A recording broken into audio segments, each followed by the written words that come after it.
y los estudiantes son considerados como receptores vacíos en los que el docente deposita información. Bueno, este modelo está caracterizado por una relación vertical entre el profesor y el alumno. La comunicación es unidireccional y el proceso de enseñanza-aprendizaje se conmueve en el acto del depósito. Los estudiantes no participan activamente, esperan que el profesor mande información para ellos ser receptores de aquella información. Bueno, por el contrario, la educación liberadora se basa en la idea de que el conocimiento debe ser construido a manera conjunta entre el educador y el educado.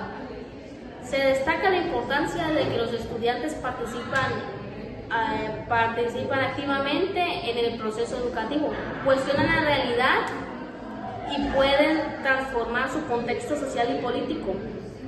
La educación liberadora busca fomentar la ciencia crítica, la reflexión sobre las estructuras de poder, con el objetivo de liberar a los oprimidos. El verbalismo es un término que se utiliza para describir el uso excesivo o abusivo de palabras, especialmente en contextos donde la comunicación efectiva es importante. A continuación tengo unas características. Las características del verbalismo es el uso de palabras. El verbalismo se caracteriza por el uso de un lenguaje demasiado complejo, con un exceso de palabras y frases que no aportan nada de significativo al mensaje. Número 2, falta de claridad. El verbalismo se puede hacer que el mensaje sea confuso o difícil de entender, ya que el uso excesivo de palabras puede distraer al oyente o al lector. Número 3, uso de jerga o términos técnicos innecesarios. El verbalismo puede incluir el uso de jerga o términos que no son necesarios para comunicar el mensaje.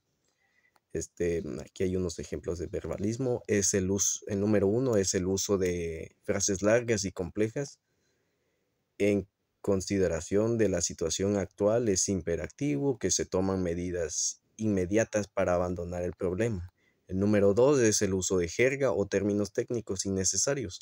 La implementación de la estrategia de marketing requiere un análisis exhaustivo de los datos demográficos y psicográficos del público objetivo. El uso de palabras vacías. Estamos comprometidos con la excelencia y la innovación en todo lo que hacemos. Las consecuencias del verbalismo es, número 1, la pérdida de credibilidad. El verbalismo se puede hacer que el hablante o escritor parezca poco creíble o poco serio. Número 2, dificultad para comunicarse. El verbalismo puede hacer que el mensaje sea difícil de entender o de seguir.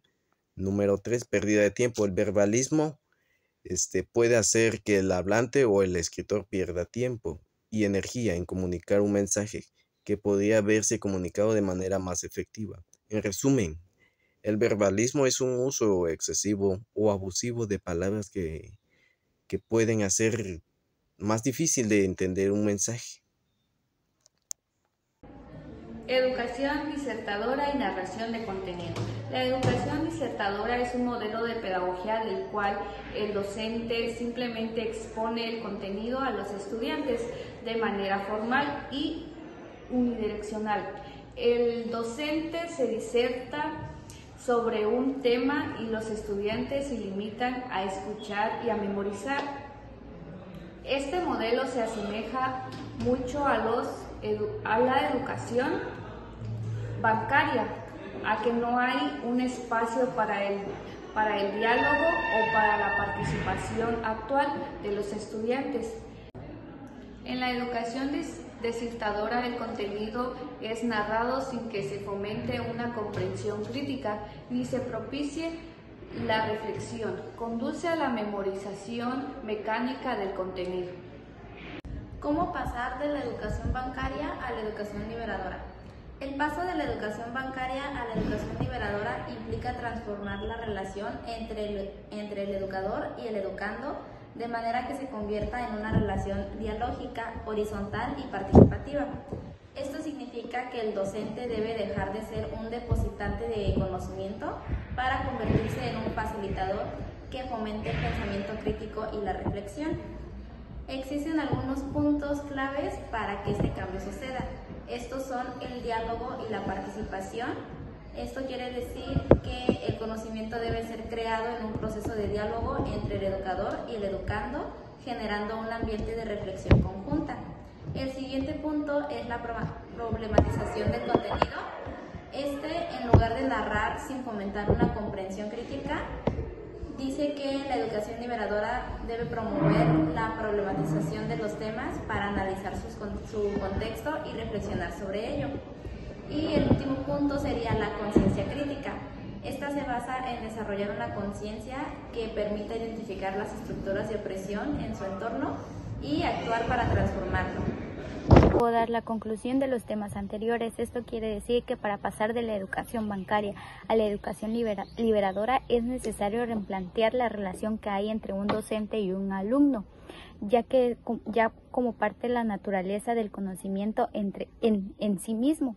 Este enfoque liberador también invita al educador a dejar de ver al estudiante como un receptáculos vacíos y comprenderlo como sujetos activos para transformar su realidad o sus formas de enseñar. Este proceso de enfoque liberador también tiene implicaciones tanto en el ámbito pedagógico como en el social, ya que busca no solo cambiar la forma de enseñar, sino también de contribuir a la creación de una sociedad para que la sociedad sea más justa y más equitativa, para poder enseñarle a los alumnos o a los estudiantes de una manera bien, en lo cual ellos puedan aprender cada parte del tema que se les enseña.